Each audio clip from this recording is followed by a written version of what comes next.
Venus in Cancer. So Venus in Cancer, y'all like to nurture and take care of other people and make people feel comfortable and like people feel at home with you in relationships. Like you are like, I hate to say like a mother to them, but you're just like you're very caring and you're very nurturing to them. You're very compassionate towards them. You are very patient with them. So when I say like a mother, I don't mean in a bad way, but I just mean like you bring that sense of nurturing, that sense of I care, that sense of compassion, that sense of they can talk to you about anything. You make people feel extremely comfortable when they're in a relationship with you. You make sure that they know you love them. You make sure that they know you care about them. You make sure that they know that you're not going nowhere, and you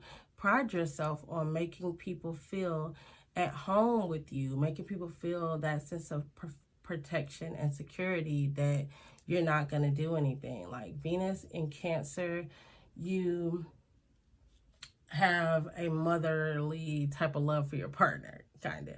Like you're very caring and nurturing towards them. You make sure their needs are met. You make sure they're feeling protected. You treat your partner like your child in a way, not in a possessive type of way, but in like a nurturing type of way of making sure they're good, making sure their needs are met, making sure you're checking in with them, making sure they're comfortable, and you feel like home to them. You feel like that familiar energy. You feel like that sense of security, that sense of stability, that sense of protection when other people are in relationships with you. They value that in you.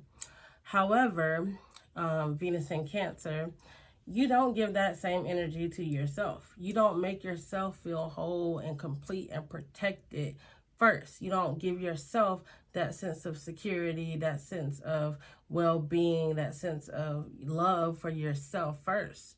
So with Venus in Cancer, you definitely have to learn to love and nurture and care for you first, and then extend that to people who you are in relationships with, because it's not all about making sure they're good. It's not all about, externalizing your love and making sure other people feel how you want to feel. It's making sure you feel it yourself first and then extending that out to others. Because if you don't, what's going to happen is Venus in Cancer, you're going to attract people who just suck the life out of you, who just suck your nurturing energy out of you, and they just use you for whatever you're there to provide, for that sense of emotional, security that you're giving to them, for that sense of probably for that house, like Venus in Cancer, you could be providing somebody with a place to stay, and they're just there because they have nowhere else to be. So be careful with Venus in Cancer that you don't get people who are manipulators and users. And how you prevent that is to love yourself first, give all that energy that you want to give to someone else to you, and you won't run into them problems, because by the time somebody will meet you, they'll already know what's up. They already know how they have to come to you. So with Venus in Leo, you want a partner for sure. You want somebody who you can show off, basically.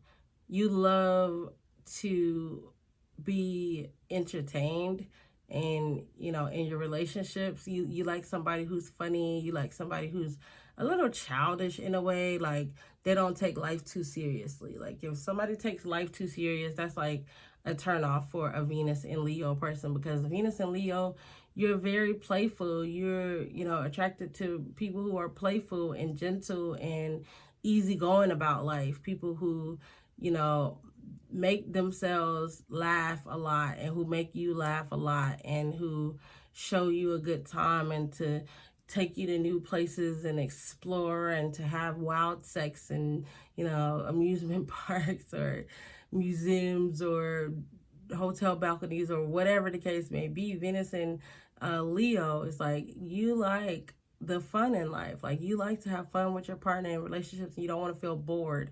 And you also like feeling like the center of attention. Okay. So Venus and Leo, the advice I would have for Venus and Leo is to make sure you are being responsible, because if you have too much fun, you might lack in, getting shit done that you need to get done. And life is not all about fun and games. Like, sometimes you do have to be serious. Sometimes you do have to have responsibilities. Sometimes you do need to stop playing and get shit done that you need to get done, and worry about having fun and taking vacations and living your extravagant lifestyle later, after the work. Also, with Venus and Leo is, you could be the type of person who you don't want to settle down right away, because you're having too much fun. You're like, I'm young, I'm gonna do me, and when I'm ready, I'll be serious. I'll be in a serious relationship. But right now, I just want, those will be the people that if you meet them, they'll tell you like, oh, I'm not looking for nothing serious right now. I just want to have fun, have somebody that I could have fun with, hang out with, and see where things go. And 9 times out of 10, they don't go nowhere for a while with Venus and Leo, because Venus and Leo, until they, are a little older and more mature, they just want to have fun. They just want to be in the spotlight and be entertained and be doing their thing without anybody telling them what to do.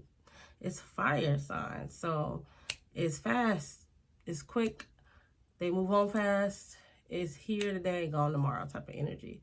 So yeah, with Venus and Leo, you just have to make sure you're not having too much fun to where you're letting your whole life go without finding people who you have really intimate relationships with and you're able to bond with.